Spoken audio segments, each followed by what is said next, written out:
My name is Andrew Doyle. Join me every Sunday evening at 7 p.m. for Free Speech Nation. This is a show where we address current affairs and news stories of the week with the help of two wonderful comedian panellists. I brought in comics because I want to give it a lighter edge, and also they work for less. See you there.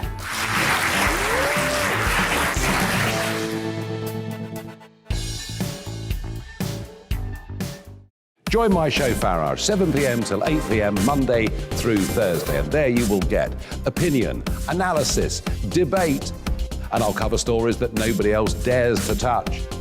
And then for the last 15 minutes, talking pints. We're over a drink. We have a civilised conversation with someone. We very often disagree, but we do it in a grown-up way. Come and join me on Farage.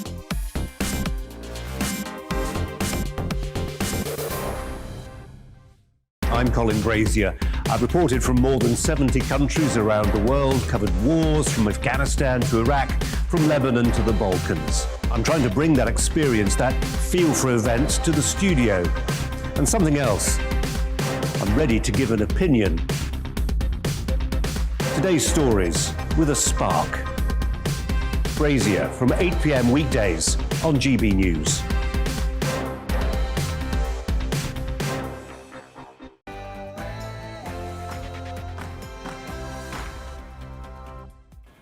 Hello and welcome to the Briefing PM, your afternoon fix for all the latest political news, debate and analysis. I'm Darren McCaffrey, and here's what's coming up over the next hour on the programme.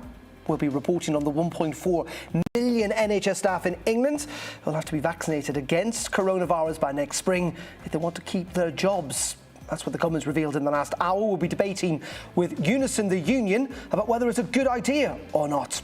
And the Tory MP that's earning £1 million a year via a second job. Should he be allowed? Some would say he's casting parliamentary democracy into disrepute. This is the same Geoffrey Cox, the former Attorney General, who's voting from the Caribbean while he was working out there. We'll be speaking, though, to one Conservative MP, Michael Fabricant, who thinks that MPs should be allowed to have second jobs. What do you think? And also the new EU migration crisis, with Belarus's rogue leader reportedly flooding the EU's Polish border with illegal migrants. We'll get the latest from Warsaw and bring you those rather shocking images that have been released in the last couple of days. What do you make of all of these stories? Do get in touch. We want to hear what you've got to say. You know the email address by now, gbviews@gbnews.uk. You can always tweet me at gbnews. A very good afternoon. It is Tuesday. Welcome to the briefing. Before we get started, let's get the latest news this hour, though, with Rosie Wright.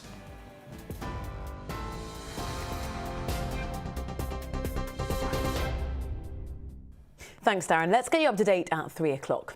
The Health Secretary, Sajid Javid, has announced COVID jabs for NHS England staff will be mandatory.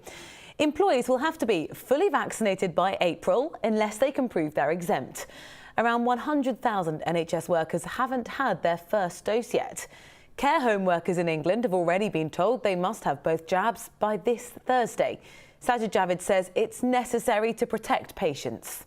I'm mindful not only of our need to protect human life, but our imperative to protect the NHS and those services upon which we all rely. We must avoid preventable harm and protect patients in the NHS, protect colleagues in the NHS, and, of course, protect the NHS itself. The Prime Minister is under increasing pressure to apologise for the Tory sleaze row. Cabinet Minister Steve Barclay told MPs attempting to change standards rules to prevent Owen Paterson from being suspended was a mistake. Well, Boris Johnson, who visited a Northumberland hospital yesterday, reportedly returned to London before the Commons debate on standards had finished, but he didn't turn up to take part. London Mayor Sadiq Khan criticised the Prime Minister as well for not wearing a mask during his hospital visit.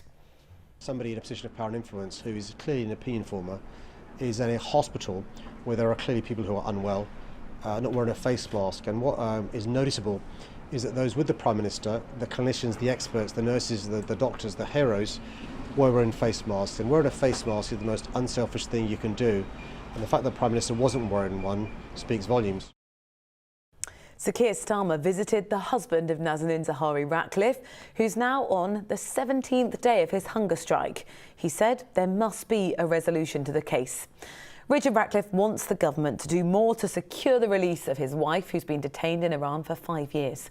The Foreign Office says it's doing all it can to get her home. Well, Mr Ratcliffe told GB News the Prime Minister has to make good on his promise to bring her back. Nazanin and others are being held over the UK government's debt. They need to resolve that debt dispute so that people can come home, and they really do need to challenge Iran on its hostage-taking. It doesn't make it safe to British citizens to do neither on both things. Exactly, he's the Prime Minister, he's responsible for all of our safety, he's responsible for protecting all British citizens. I think my point to him is, he needs to take that responsibility seriously.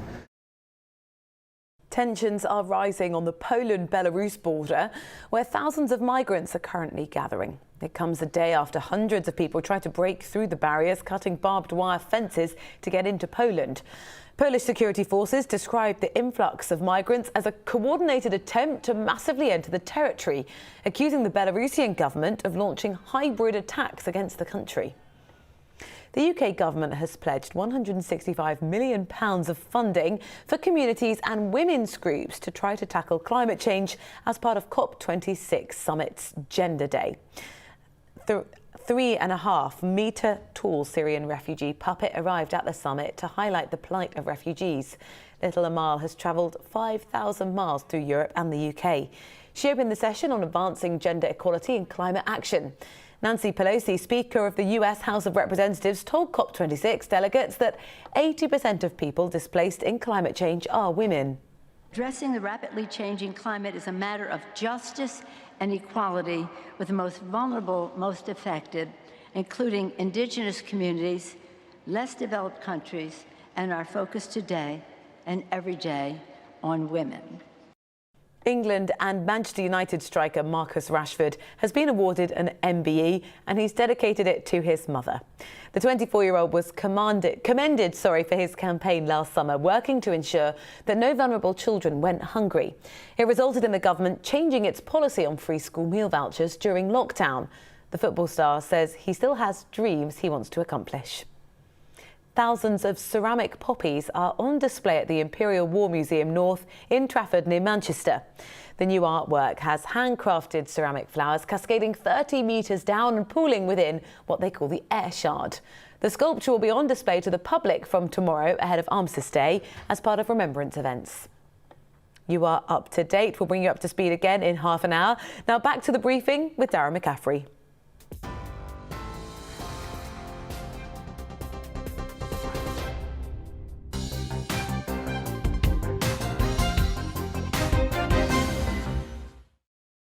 Good afternoon. Welcome to the programme. Let's go to our top story today, which you've just been hearing about in the news. That is that the National Health Service, which is the UK's largest employer and the 5th largest employer in the world, is now going to adopt a system of vaccine mandates, effectively making the 1.4 million frontline staff in England to get a job or potentially risk losing to get a jab or risk losing their job. Now, they must do it by next spring if they want to keep their jobs, according to Sajid Javid. Around 100,000 frontline personnel who've not yet had both doses of the vaccine could be facing dismissal.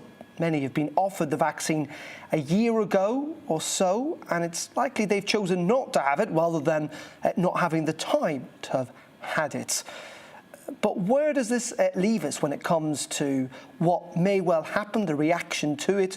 Could we see staff leave in large numbers? Also, in the last 24 hours, we've seen pretty big anti-vaccine mandate protests in California, the Netherlands and New Zealand. Could the same potentially happen here? Well, speaking moments ago, the Health Secretary said that these jabs, when it comes to flu jabs, would not be mandated for now, but could soon be.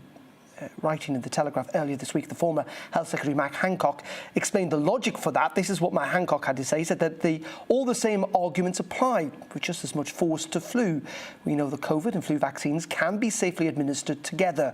We know they both protect the vaccinated and those around them. There's no respectable argument left to leave this tool in the locker and have hubs of infection allowed to work on our wards. Well, in just a moment, we'll be speaking to Unison, the union, about this. But first, here's what the Health Secretary, Sajid Javid, had to say in the Commons within the last hour. Having considered the consultation responses, the advice of my officials and NHS leaders, including the Chief Executive of the NHS, I have concluded that all those working in the NHS and social care will have to be vaccinated. We must avoid preventable harm and protect patients in the NHS, protect colleagues in the NHS, and, of course, protect the NHS itself. Only those colleagues who can show that they are fully vaccinated against COVID-19 can be employed or engaged in those settings. There will be two key exemptions. One for those who don't have face-to-face contact with patients, and the second for those that are medically exempt. Mr. Deputy Speaker, this decision doesn't mean that I don't recognise concerns about workforce pressures this winter and indeed beyond, as a result of some people perhaps choosing to leave their job because of the decision that we've taken. Of course, I recognise that. It's with this in mind that we've chosen for the condition not to come into force until 12 weeks after parliamentary approval, allowing time for remaining colleagues to make the positive choice to protect themselves and those around them, and time for workforce planning. Subject to parliamentary approval, we intend the enforcement of this condition to start on the 1st of April. We also consulted on flu vaccines, but having considered views that we should focus on COVID-19, we will not be introducing any requirements on flu jabs at this stage, but we will keep this under review. Well, joining me now is Stuart Tuckwood. He's the National Officer for Nursing at the trade union Unison. Good afternoon to you, Stuart. First of all, what's your reaction to what Sajid Javid had to say? Good afternoon. Well, as a union, we're opposed to the idea of mandating vaccinations, and that's a policy that's been decided by our members. So we're disappointed that the government is going down this route at the moment. We're very, very supportive of the vaccination programme as a whole. I am a registered nurse. I was practicing during the pandemic, and I was right there almost, as soon as I could possibly get the vaccinations to get my doses as a protection against the virus. But we still think there is mileage to be had in exploring alternatives and in giving people the space, the time to get the vaccination, to have those conversations, to help people overcome the reasons why they might not have chosen to have the vaccination yet. And so we think that this is a risky policy for the health service, and we think that they should be exploring some of those avenues first, if at all possible. I think the Telegraph had some research today suggesting 11,000 people have died in hospital settings because they contracted coronavirus inside hospital. Now, some of that may well have come from staff. You say that nurses and doctors need more time, or general NHS staff. I mean, the vaccines have been around for pretty much a year now. I mean, how much more time do they need? Well, we're not quite sure at the moment about the people that haven't had the vaccination. The data we've seen isn't exactly brilliant, so we think somewhere between 80 and 100,000 people. We've been giving out doses of vaccines in December last year. I don't understand why we don't know who's not taken and the reasons why. You'd have to ask the government. We've been asking for that data information as well. We think that a good number of those people might have medical exemptions from the vaccinations. They may be on long-term leave, or they might be in roles where they aren't patient-facing. So we don't know exactly how many people haven't had the vaccines. And we also don't know exactly why they haven't. And the vaccinations have been around for a little while now, but there are people out there who, for whatever reason, might take a little bit longer to make up their minds, who might not have had the opportunity to have had the vaccination easily, or who might be embarrassed or struggling to come to a decision and really not spoken to someone about that yet. So we think all the evidence that we've seen indicates that positive conversations where you give people the right information and the right education, you give them space and time to come to a decision, can be helpful in helping people get the vaccination and achieving the high levels of coverage that we need. And we'd like to see the government continue trying to put resources into that before we go down this potentially risky route of mandating them. I mean, we get that, and I understand that. But as I say, I mean, I don't know how much time you want. I mean, the pandemic will probably have ended by the time those conversations have had. We're going into a difficult winter. This is not going to happen until April next year. And people would say, frankly, there is a choice here, and it's a difficult one, but there is a choice when people's lives are on the line. And I come back to that figure from the Telegraph saying 11,000 people have died in hospital having contracted coronavirus in hospital. A few things. I mean, number one is to remember is that the vaccinations aren't perfect and they're not necessarily going to prevent people carrying the infection as well. So the vaccination isn't the only solution to preventing transmission in healthcare settings. We still need to make sure people have the right education, the right infection control precautions, and the irregular testing to make sure that they're not carrying it. So for the government to pretend that vaccination is going to solve that problem isn't necessarily the full picture. And we completely agree with everyone who thinks that vaccination is important, and we're really trying to work together with the NHS and together with the government to eliminate all barriers to people having the uptake of these vaccines. We want to see a high coverage across the health service as well. It's just about the tactics and the ways that you go about trying to make people have them. And from what we've seen, the evidence that we understand, mandating it, forcing it to be compulsory isn't necessarily the best way to do that. And as it has been raised, could also go about making some of the staffing shortages that are really, really drastic in the NHS at the moment potentially worse as well.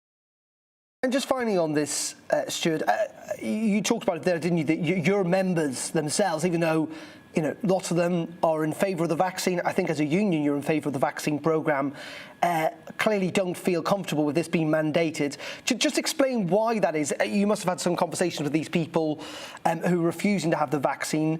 What is their concerns, and is there a concern that by making it mandated that actually you kind of make it even more unlikely they'll offer or go for the vaccine? I think there's a real range of opinions amongst the people that have not had the vaccination so far, and we still need to do more work to understand exactly why that is. There are certain communities of people who for whatever reason, are more distrustful of health services and healthcare interventions, and understanding why that is and persuading them can be really, really complicated. There are people who still wonder about how long the vaccinations have been around. But actually, as I've said, what we often find is when you give people the up-to-date information, you show them that vaccines are safe and are effective and have been used and taken up by millions of people, including over 90% of their colleagues in the health service, then you can go about changing their minds. And so we just need to make sure that we all work proactively with people to try and make that the case. And we've still got, even though this policy does seem to be coming into effect, there still is months, as we've seen, before it comes into effect. So if anyone is out there wondering whether they should have the vaccine or end up in this potentially difficult situation, there still is the time for them to go to their manager to have that discussion, get up-to-date information, and potentially still come forward to have the vaccination, which would be the best for everyone. Really appreciate your thoughts this afternoon. That's Stuart Tuckwood there from Unison. Thank you very much indeed for joining us. Let's move on to the other big political story today, so-called Tory sleaze, or second job scandal, as it's been branded. It's been reignited today with further revelations in the Daily Mail that one Conservative MP is earning almost £1 million a year on top of his MP's salary. Labour has now called on the Prime Minister to launch an investigation into Sir Geoffrey Cox, of course the former Attorney General, who brought in a whopping £900,000 through jobs outside Parliament.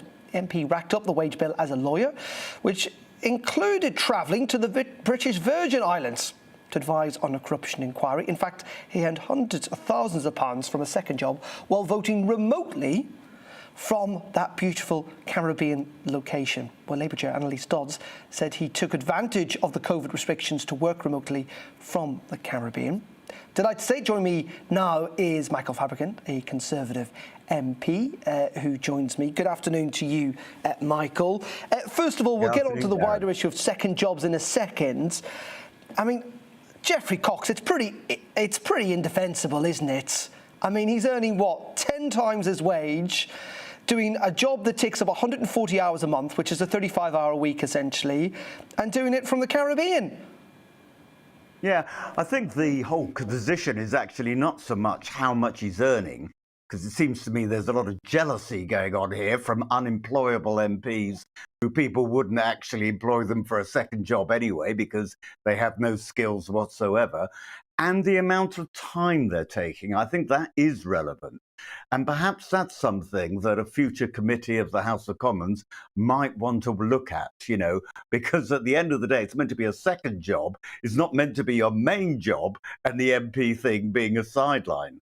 But the jealousy, the £900,000, look, I mean, Geoffrey Cox is a QC. He, long before he got into Parliament, I'm not here to defend Geoffrey Cox, but while I am here, I will. He actually represents a number of foreign countries in the Privy Council when they meet in the Supreme Court building for certain judgments. I'm afraid that's what he earns. You say that's what he earns, and you're right to pick up on the amount of time because, it appears that his primary job has been a lawyer, not necessarily being a member of Parliament. It's not sustainable, and, we're hearing these allegations now day after day, particularly around consulting. So on the second job thing, I know you're a defender of MPs having second jobs, but when it comes to consulting or doing a job for a prolonged period of time that eats into your ability to be an MP, surely they do need to be banned now. Well, I don't think it's a question of banning. I think what there should be is a decision about how many hours you can spend. And of course, don't forget, at the end of the day, if constituents think that you're not spending enough time in Parliament and doing what they've elected you to do, they can always unelect you come the next general election. As I say, it's very important, I think, that we don't mix up the number of hours that MPs may or may not take doing a second job with the amount of money they earn. It's just that Richard Cox is earning such a fabulous amount of money, just under £1 million. It's really hit the headlines. But there's nothing new about this. I mean, this has been done for many, many years with all parties agreeing to it. And of course, we have to make it very clear that Richard Cox at the moment has not broken any rules. Yesterday, we heard from Mark Harper, who said that if the team captain gets it wrong, then I think he should come and apologise to the public and to this House. That would be demonstrating leadership. Why hasn't Boris Johnson apologised? Yeah, well, let me say something about this. There are some people in the House of Commons on my side who don't like Boris Johnson. They don't like him because either they are Remainers and never wanted us to leave the EU, or they think they were passed up for promotion, or if they were promoted, they didn't get promoted even higher. I've been a member of Parliament for a number of years, having been in business before that. And, in business, you get people who are running the company, and then you get the people who are the strategists who decide where the company should go. People like John Major, who criticised Boris Johnson a few days ago, is quite embittered by the fact that he is a Remainer and always wanted to stay in the EU. And, at the end of the day, he was a manager. I don't think he was really a prime minister. I don't think he had vision. I don't think he had imagination. And this is something that Boris Johnson has got. The trouble is, most members of Parliament are not used to this type of prime minister. But I think we should applaud it. I get your point that they're two different prime ministers, but let's focus on the current one, which is Boris Johnson. Mark Harper's got a point, though. If you make a mistake, if you mess up in any other fields of kind of leadership, you take responsibility for that, don't you? You apologise. That's what business leaders would do. It's what captains of industry or football teams would do. When you make a mistake, they clearly have made a mistake in this case, you front it up and you apologise. Yes. Well, first of all, we don't know shouldn't the Prime Minister apologise? First of all, we don't know whose... Hang on. First of all, we don't know whose decision it was. Was it Boris Johnson's? Was it the Chief Whip's? Was it the Leader of the House? Whose decision was it? We don't know.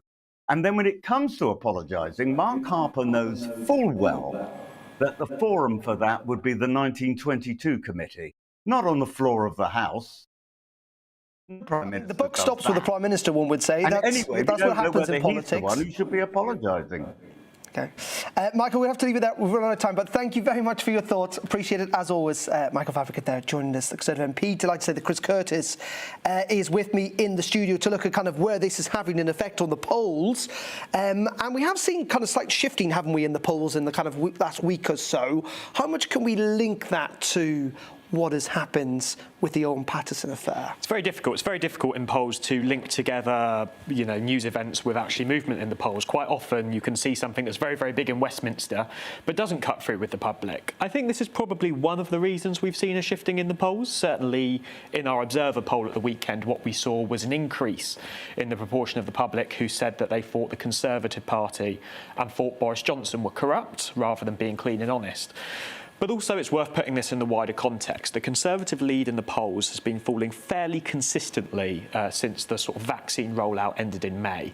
And this is just a sort of further continuation of that. It's probably caused by some other factors as well, including decreasing trust in the Conservatives on economics and people no longer being convinced that the Conservative Party is the best party to look after their own financial interests. And also a slight impact, or an impact indeed, on Boris Johnson's leadership ratings. Yes, so our latest poll showed that the Boris Johnson's personal leadership approval was the lowest we have ever recorded for him. So 20% more people said they disapproved of the job he was doing as Prime Minister than approved of the job he was doing as Prime Minister. And that's his lowest score ever since he became Prime Minister back in June 2019. In saying that, the Conservative Party are genuinely, on most opinion polls, still ahead or neck and neck at the moment. You know, we're mid-term. Governments don't necessarily expect to be in the lead. And the problem for Labour is they've got such a mountain to climb, don't they? Hence why the Conservatives can be pretty reassured, unless there's something absolutely catastrophic. It would be historically unprecedented almost for them to lose the next election. Well, I think we should also point out that the fact that the Conservative Party has run out of other potential allies in Parliament.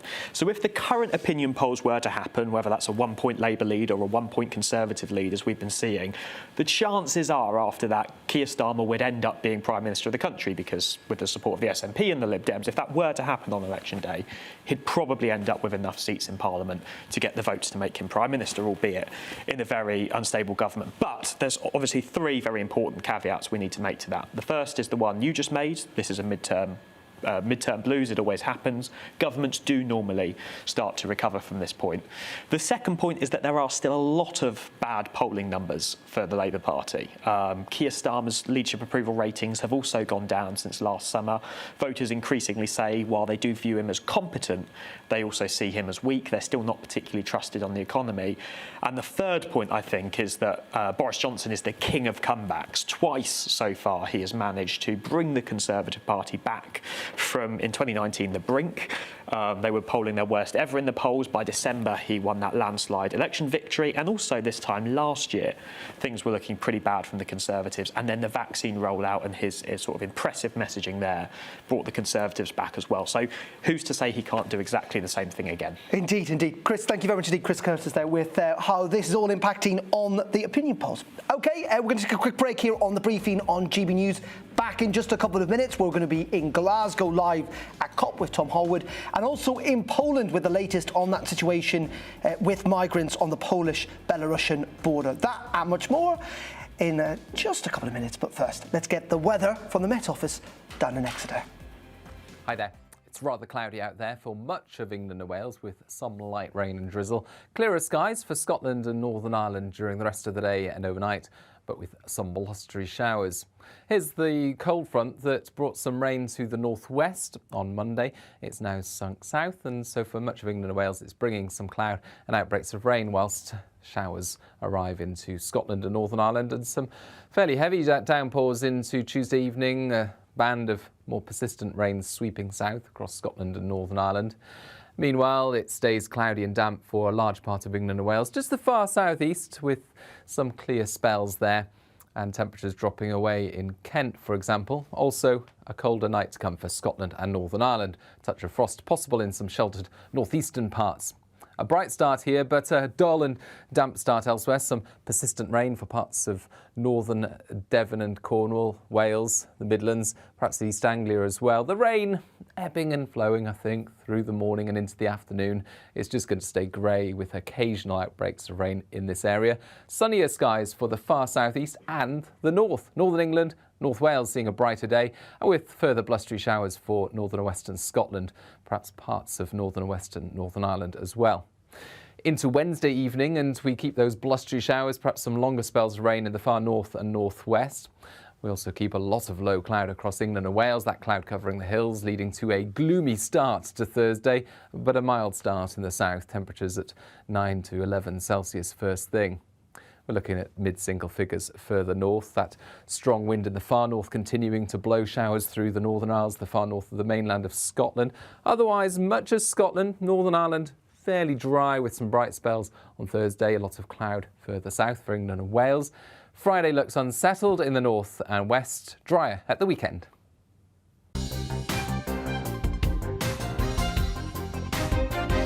You're watching GB News live across the UK and the world on our digital stream. GB News is Britain's news channel. We are the UK's home of discussion and debate from all perspectives. We are here for you. Don't forget to join our YouTube community by clicking on that subscribe button. And if you want the GB News app, you can click and catch up on programmes anytime. We love to hear from you, so email us. gbviews@gbnews.uk. Thanks for being part of the GB News family. My name is Andrew Doyle. Join me every Sunday evening at 7 p.m. for Free Speech Nation. This is a show where we address current affairs and news stories of the week with the help of two wonderful comedian panellists. I brought in comics because I want to give it a lighter edge, and also they work for less. See you there.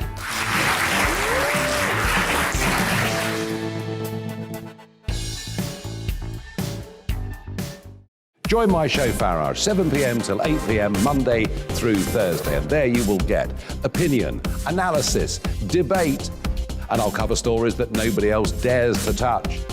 And then for the last 15 minutes, talking pints. We're over a drink. We have a civilized conversation with someone. We very often disagree, but we do it in a grown-up way. Come and join me on Farage.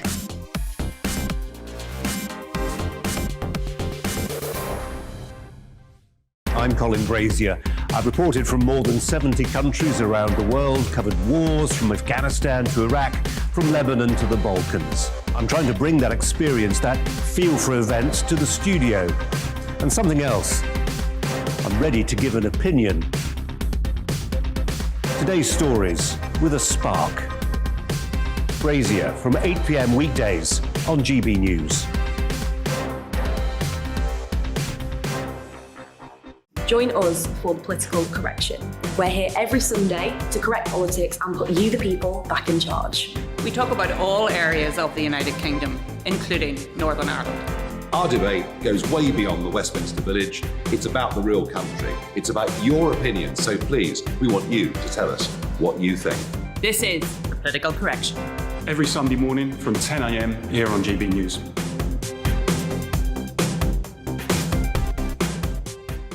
You're watching GB News live across the UK, the world, and our digital stream. GB News is Britain's news channel. We are the UK's home of discussion and debate from all perspectives. We're here for you. Don't forget to join our community by hitting the subscribe button. And download the GB News app so you can click and catch up on programmes anytime. We love to hear from you. Email us at gbviews@gbnews.uk. Thanks for being part of the GB News family.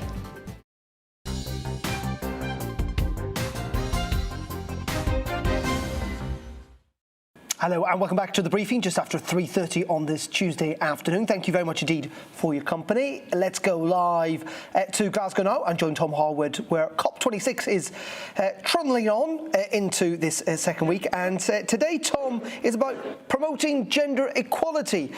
Many asking, of course, what's that got to do with climate change?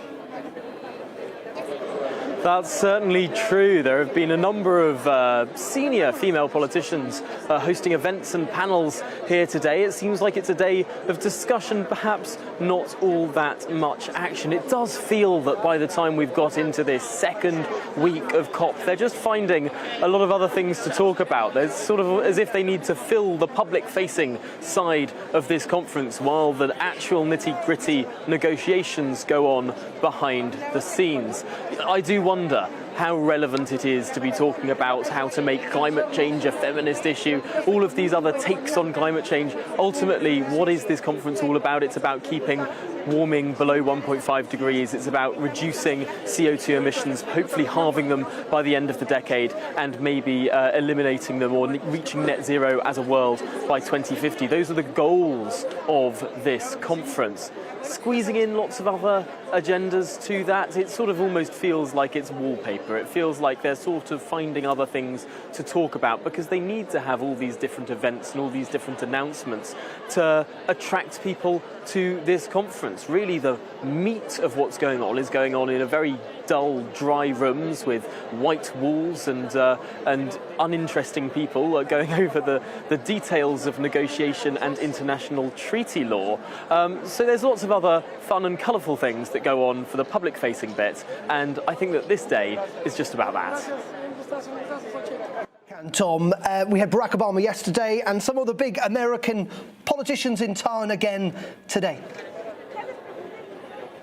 Certainly true. Alexandria Ocasio-Cortez is walking around. We haven't yet bumped into her, but we have had a little look. Nancy Pelosi is also here, the Speaker of the US House of Representatives. She introduced a panel on which Nicola Sturgeon was sitting this afternoon. It was quite gratifying, however, that there was a Union flag behind that panel. Of course, it's the UK conference here. No matter how much Nicola Sturgeon pretends that she rules the roost, it's only a few panels she's been invited on, not been invited to give a big address like all the proper world leaders have. But no, there are certainly some big names. I've also seen John Kerry still walking around here. There are, even though the presidents and prime ministers of the world left last Tuesday, many other ministers and high-ranking politicians from other countries, and indeed our own, walking around here. I've mentioned that the International Trade Secretary, Anne-Marie Trevelyan, is here. Grant Shapps has also been here. There's a transport event a little bit later on, although I hear a little birdie told me that he got into a bit of a bike accident, so I'm not sure if he's actually going to be making this event and the events on transport that are being held today. But yes, certainly many dignitaries still here, many international leaders still here, and much still being spoken about. OK, Tom, as always, thank you very much indeed. Tom Holwood there, live from Glasgow, and he'll be back with his briefing at 9 a.m. From Glasgow tomorrow morning. OK, we're going to pause there for the very latest news. Coming up next, a new EU migration crisis, as thousands of illegal migrants are camped on the EU's Polish border with Belarus. We'll be finding out what exactly is going on. But first, here's Paula Middlehurst with the very latest news this hour.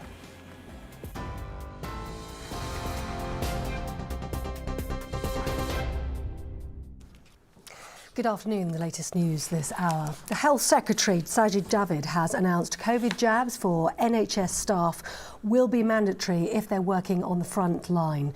Employees will have to be fully vaccinated by April unless they can prove they're exempt. Around 100,000 NHS workers haven't had their dose yet. Care home workers in England have already been told they must have both jabs by this Thursday. Sajid Javid says it's necessary to protect patients.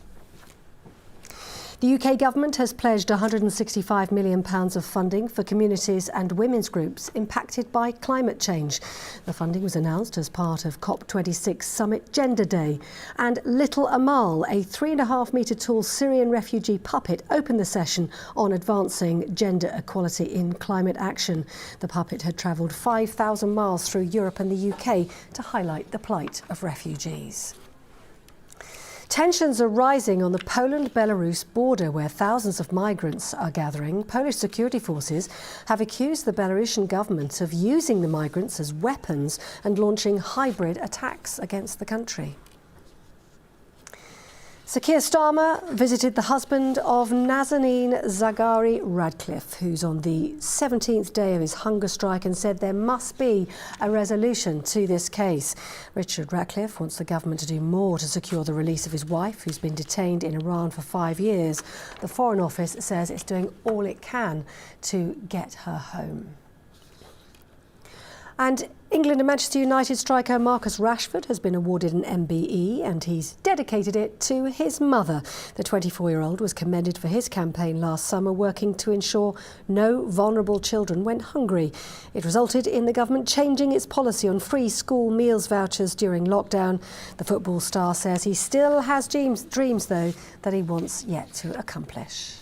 And thousands of ceramic poppies are going on display at the Imperial War Museum in Trafford in Manchester. The new artwork will see handcrafted ceramic flowers cascading 30 metres and pooling down within the air shard that you can see there. The sculpture will be on display from tomorrow ahead of Armistice Day as part of remembrance events. You're right up to date. I'm back in half an hour.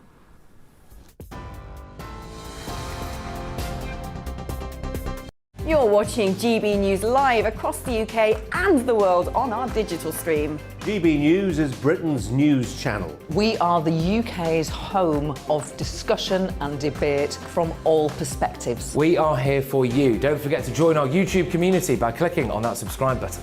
And if you want the GB News app, you can click and catch up on programmes anytime. We love to hear from you, so email us. gbviews@gbnews.uk. Thanks for being part of the GB News family. My name is Andrew Doyle. Join me every Sunday evening at 7 p.m. for Free Speech Nation.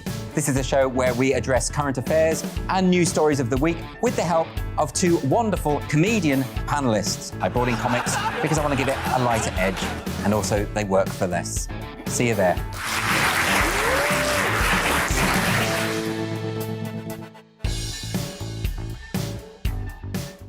Join my show Farage, 7 p.m. till 8 p.m. Monday through Thursday. And there you will get opinion, analysis, debate, and I'll cover stories that nobody else dares to touch.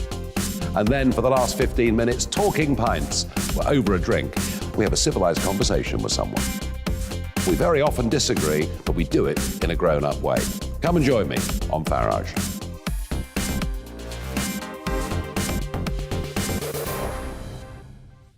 I'm Colin Brazier. I've reported from more than 70 countries around the world, covered wars from Afghanistan to Iraq, from Lebanon to the Balkans. I'm trying to bring that experience, that feel for events, to the studio. And something else, I'm ready to give an opinion. Today's stories with a spark. Brazier from 8 p.m. weekdays on GB News.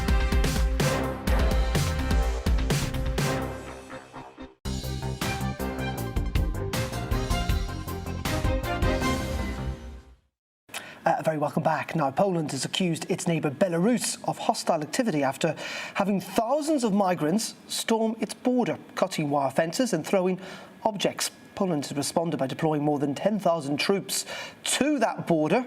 The EU has accused Belarusian leader Alexander Lukashenko of facilitating an influx of migrants into Poland, Lithuania and Latvia in retaliation against sanctions that have been imposed following, of course, that election. That rigged election we saw in the summer of last year. So is this, though, a manufactured crisis that threatens the entire EU, as Poland claims? And why is the situation causing EU member states actually to fall out over this issue? Well, delighted to say I'm joined by Ben Sixsmith, an English journalist living in Poland, who writes for The Spectator and Unheard. Good afternoon to you, Ben. We saw those images, didn't we, yesterday on the TV issued by the Polish authorities. A really, really difficult situation for everyone involved, it must be said, including the migrants. An incredibly difficult situation for everybody, possibly except the Belarusian authorities, who've been doing everything they can to facilitate the entrance of the migrants into their country and then their travel towards the Polish border. And also, reportedly, everything they can do to stop them going in the other direction. So for the migrants, it's a terrible situation. It's very cold. They don't have much access to food, tragically. And for Poland, it's a very difficult situation because the integrity of their border and, of course, the borders of the EU is being directly threatened. Taking some pretty hefty measures, haven't they? I think they sent 12,000 troops to that border. It's a some might say a heavy-handed response from the Polish. Purely in terms of the numbers of migrants, it could be argued, but I think we need to look also at the kind of symbolic importance of what is trying to be done by the Belarusians, who are trying to illustrate the perceived weakness of the Polish border. And of course, the integrity of any nation's borders is crucially important. The Prime Minister Mateusz Morawiecki said recently the Polish border is sacred. Blood has been spilled to defend it. So, of course, one sympathizes for the migrants. Countries within the EU and outside the EU should be coming together to provide a humanitarian solution because, of course, they cannot just sit there. But also we need to look at the actions of the government, which is encouraging and perhaps even forcing them to sit on its own territory without providing assistance itself. And just give us some context to this, if that's all right, Ben, because a lot of people won't know this. This is all based around sanctions, isn't it, on the basis of what many see, including Britain, as a rigged election last August. And as part of this kind of tit-for-tat that we've saw between Belarus and the EU really since August of 2020. Absolutely. There's been a kind of escalation of cold hostility between European authorities and Belarusian authorities since the widespread protests in Belarus and obviously the European support for those protests. Polish government also alleges that Russia is supporting Belarus in its actions as some kind of destabilization campaign. I couldn't confirm whether that is true, but the accusation is definitely there.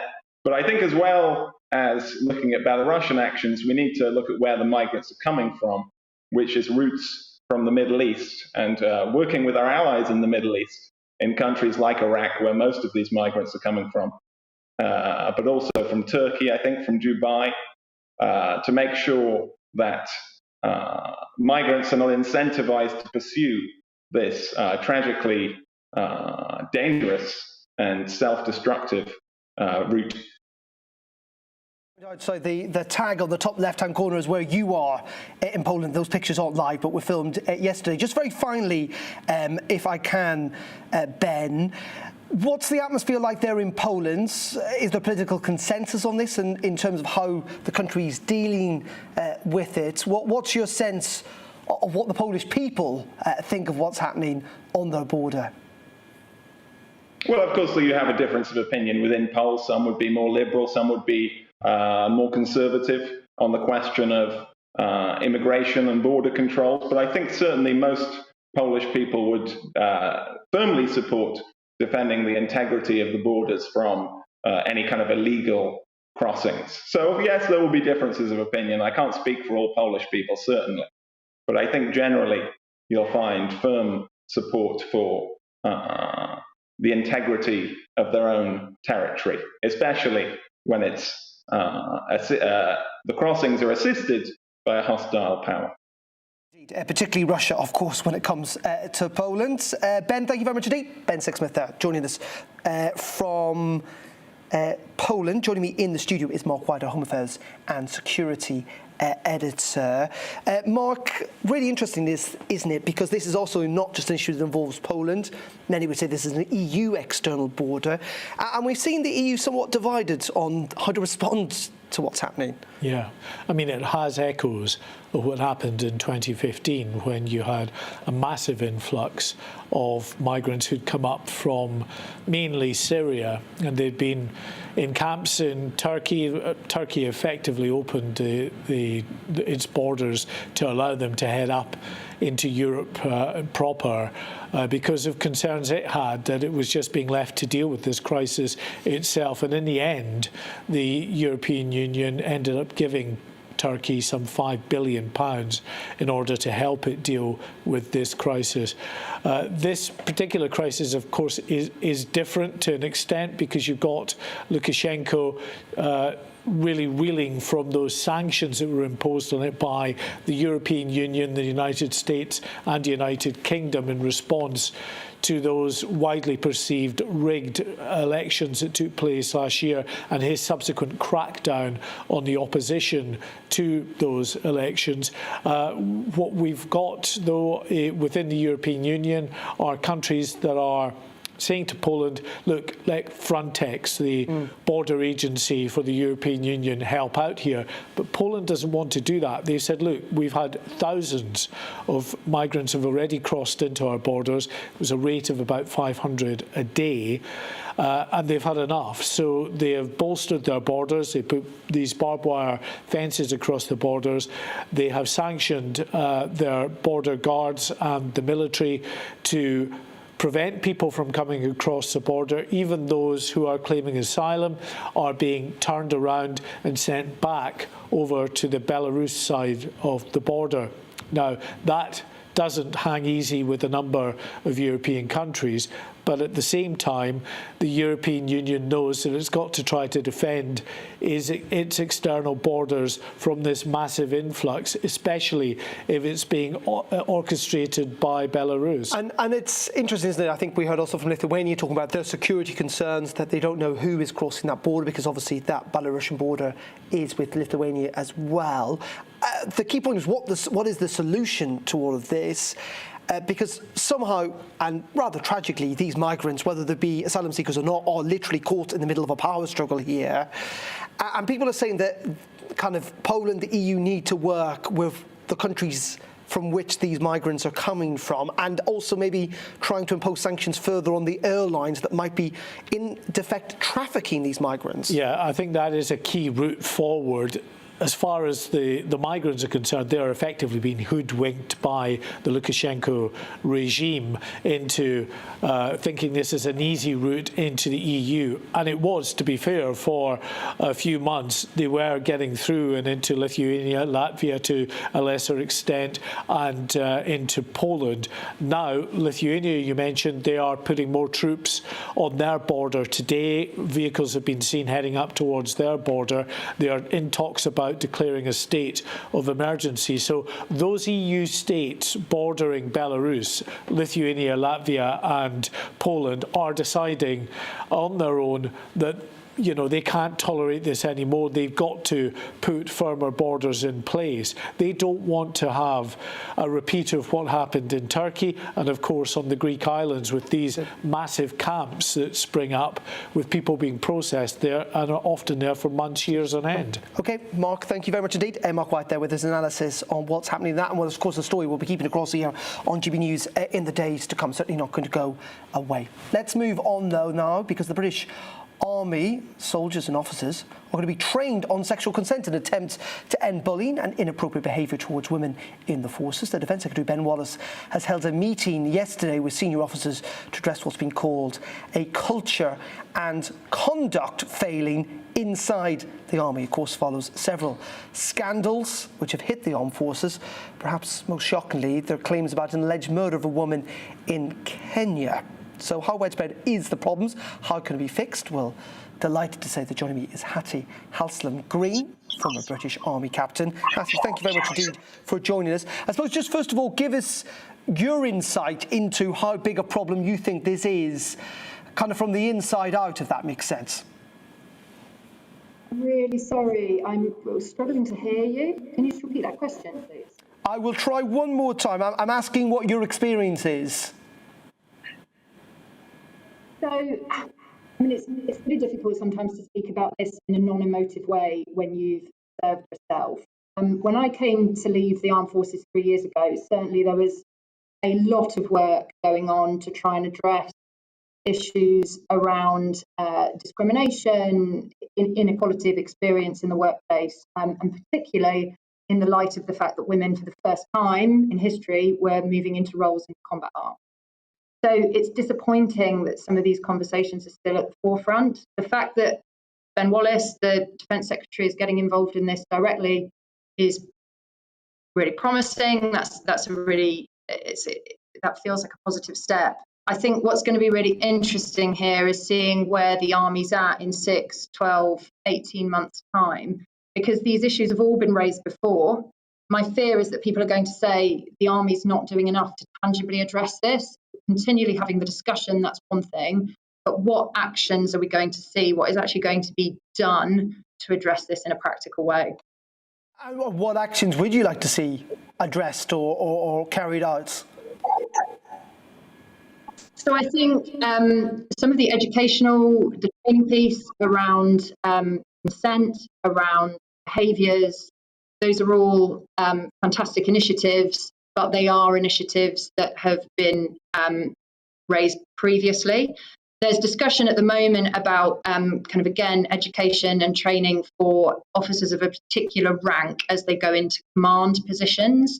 But I think one of the best things that the military can do in terms of supporting its female personnel is to really role model behaviours at all ranks, and particularly at sort of middle management, senior ranks, really show that there is genuinely a zero tolerance policy towards behaviours of this kind.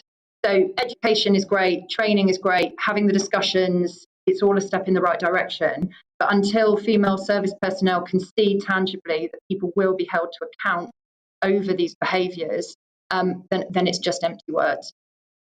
Do you think, in some ways, the problem here is that the army, I think probably particularly the army, is still so male-heavy that actually these issues have been kind of swept under the carpet, not dealt with properly, because it is such a male-heavy institution?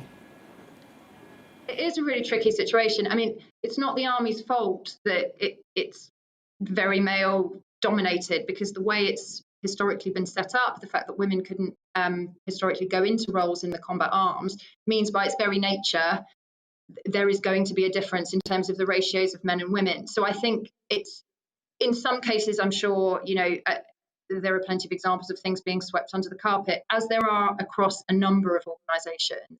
But I think it's also a case of, because women have been operating as such a minority, certain things become normalised and certain things just aren't, there isn't that body of people to really raise things above the parapet in the way that there would be in other organisations. So I say this as somebody who has served. Behaviours and cultural things become normalised in a way that when you sort of step out of that environment and you operate elsewhere, you realise that they're not actually normal everywhere.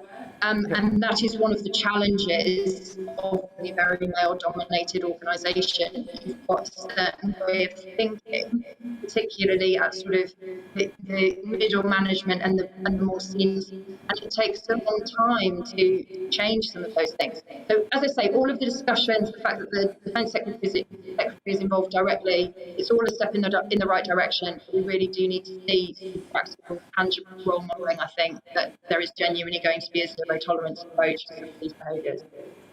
Okay, Hattie, really appreciate your time. The line wasn't great, but you certainly came across loud and clear. That is Hattie Halsham-Green, former British Army captain, talking about the measures that potentially the Defence Secretary is going to look in to try and address the problems there within the British Army. OK, that is it for the briefing this afternoon. Thank you for your company. As always, you can get in touch anytime. You can email me, gbviews@gbnews.uk. I'm back again at 3 tomorrow. Tom is on air at 9 from Glasgow. Gloria at 12 here in London. Up next, though, it's Alex Phillips with the afternoon agenda before we go to the weather with the Met Office in Exeter. Hi there. It's rather cloudy out there for much of England and Wales, with some light rain and drizzle. Clearer skies for Scotland and Northern Ireland during the rest of the day and overnight, but with some blustery showers. Here's the cold front that brought some rain to the northwest on Monday. It's now sunk south, and so for much of England and Wales, it's bringing some cloud and outbreaks of rain, whilst showers arrive into Scotland and Northern Ireland, and some fairly heavy downpours into Tuesday evening. A band of more persistent rain sweeping south across Scotland and Northern Ireland. Meanwhile, it stays cloudy and damp for a large part of England and Wales, just the far southeast, with some clear spells there, and temperatures dropping away in Kent, for example. Also, a colder night to come for Scotland and Northern Ireland. A touch of frost possible in some sheltered northeastern parts. A bright start here, but a dull and damp start elsewhere. Some persistent rain for parts of northern Devon and Cornwall, Wales, the Midlands, perhaps East Anglia as well. The rain ebbing and flowing, I think, through the morning and into the afternoon. It's just going to stay grey with occasional outbreaks of rain in this area. Sunnier skies for the far southeast and the north. Northern England, North Wales seeing a brighter day, and with further blustery showers for northern and western Scotland, perhaps parts of northern and western Northern Ireland as well. Into Wednesday evening, and we keep those blustery showers, perhaps some longer spells of rain in the far north and northwest. We also keep a lot of low cloud across England and Wales, that cloud covering the hills, leading to a gloomy start to Thursday, but a mild start in the south, temperatures at 9 to 11 Celsius first thing. We're looking at mid-single figures further north. That strong wind in the far north continuing to blow showers through the Northern Isles, the far north of the mainland of Scotland. Otherwise, much of Scotland, Northern Ireland, fairly dry with some bright spells on Thursday. A lot of cloud further south for England and Wales. Friday looks unsettled in the north and west, drier at the weekend. Join me, Mark White, here on GB News. For more than 2 decades, I've been at the sharp end of reporting crime and security at home and abroad.